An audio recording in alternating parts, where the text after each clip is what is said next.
Today we're going to start our unit on polynomials. We have a couple vocabulary terms to cover. Our first vocabulary is monomial. Monomial is a number, a variable, or a number and variable multiplied together. Here are some examples. X, 5 times y, negative 2 times x times y, and some variables and numbers, variables with exponents. As long as they are all multiplied together, it will be a monomial. Monomial is only one term, and terms are separated with addition and subtraction signs. So if I were to have another extra in here, then it will not be a monomial.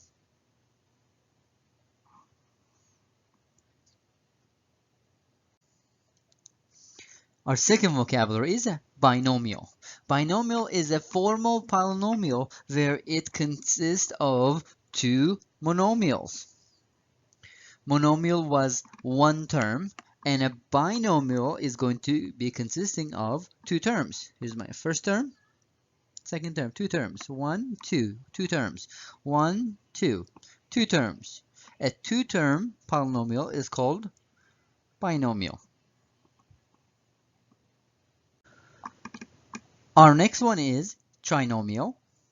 It is also a polynomial where it consists of the combination of three monomials, three terms. Here are examples: 1, 2, 3 terms, 1, 2, 3 terms. If you pay attention on these examples, our exponents are written from greatest to least order. That's a generic way of writing a polynomial too. We would start from the highest exponents and then go down on the list. Our next vocab is a polynomial. A polynomial could be a monomial, and a sum of monomials could be a binomial, trinomial, or it could be just single term. We call all of them in general polynomials, and this could be a polynomial. Here's a polynomial. 3 terms is a polynomial. 4 terms is a polynomial. 5 terms is a polynomial. These are all polynomials. The only specific ones are monomial is a one-term polynomial. Binomial is a two-term polynomial. Trinomial is going to be a three-term polynomial. Anything above three-term polynomial, we will just call them polynomial or four-term polynomial. Polynomial with 4 terms, they would be all referring to the same type of polynomial. Now let's look at a different part of polynomials. We're going to look at the degree of a polynomial. Let's start with monomials. The degree of a monomial is the sum of the exponents of the variables of a monomial. The exponent on our first example in here is 1, therefore the degree of the monomial is 1. The exponent on the variable, not on the number, on the variable is 0 on the second one, so the degree is going to be 0. On number 3, instead of having one variable, we have two different variables. So in order to find the degree, I will just add the exponent on the two different variables, and our degree is going to be 5. I have 1, 2, 3 different variables. I will just add the exponent on all the variables. This y, of course, has 1 as an exponent. 7 plus 1 plus 4 is going to be a degree 12 monomial. Now, when we calculate or try to find the degree of a polynomial, we would look to see which one of its terms has the greatest degree. And once we determine that, we will just find the degree of that term, which will define the degree of the polynomial. On our first example, we have two terms. On the first term, the exponent is 1. On the second term, exponent is 0. And we will just take the term that has the greatest degree, so 2x is going to be the greatest degree term, therefore degree of the polynomial is going to be 1. On the next number 2, we have 1, 2, 3 terms, and the exponent is 2. 2 is going to be the biggest one, the greatest degree. Therefore, degree is going to be 2 on this polynomial. On our next one, I'll have to calculate the degree on each term because there is more than one variable on both terms. On the first one, I have 2, 3, and 1 adds up to 6. On the second one, I have 2 and 5 adds up to 5. It turns out that 6 is the biggest, the greatest degree term. Therefore, the degree of the polynomial is going to be 6. Our next part for the polynomials is the leading coefficient. A leading coefficient is the coefficient of the monomial with the highest degree. So when we are trying to find the degree of a polynomial, we would define which term has the highest degree, and the term that has the highest degree will also define the leading coefficient. And leading coefficient on the first one is going to be 5. Leading coefficient on example number 2 is going to be 11. The generic rule of writing polynomials is going to be writing the terms in descending degree order. Degree 5, degree 4, degree 2, degree 0. So when we order the terms in descending degree order, then the first polynomial is going to be the one that has the highest degree. Therefore, the leading coefficient will always be up front as well, as long as your polynomials are ordered properly.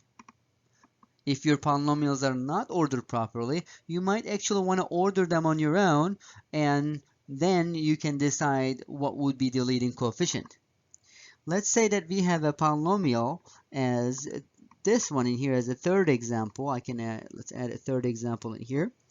I have x cubed minus 6x to the fourth power plus x squared minus 1. If I want to find the leading coefficient of this one, it will not be automatically 1 in front of the x cube, because x cube is not the degree with the highest, it's not the term with the highest degree.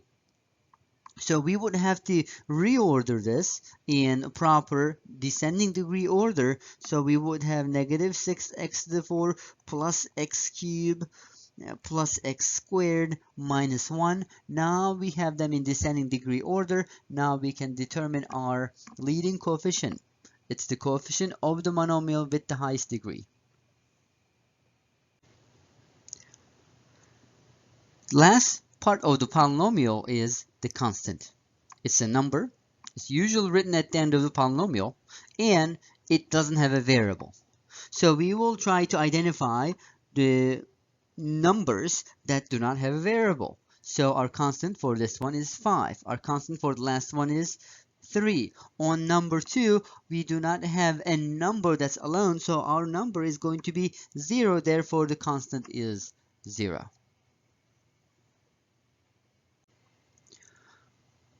Now, let's look at the like terms. You'll probably remember combining like terms at the beginning of the year. Now we will be combining like terms with higher exponents. Here are some examples of what are like terms and what are not like terms. On number 1, the 5x and 8x, these are my like terms because they both have the x's. But a 5x and 3x squared are not like terms. So I cannot add or subtract them together. I can only add and subtract like terms. On second example, we have 3x squared and negative 5x squared. The x squares are going to be the like terms, but a variable just for x, a term with 4x is not going to be a like term with these two.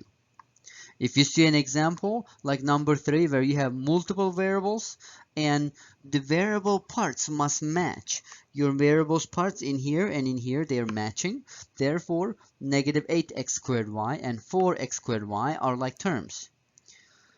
we can add and subtract them together, but 2xy is not a like term because the variable part doesn't match.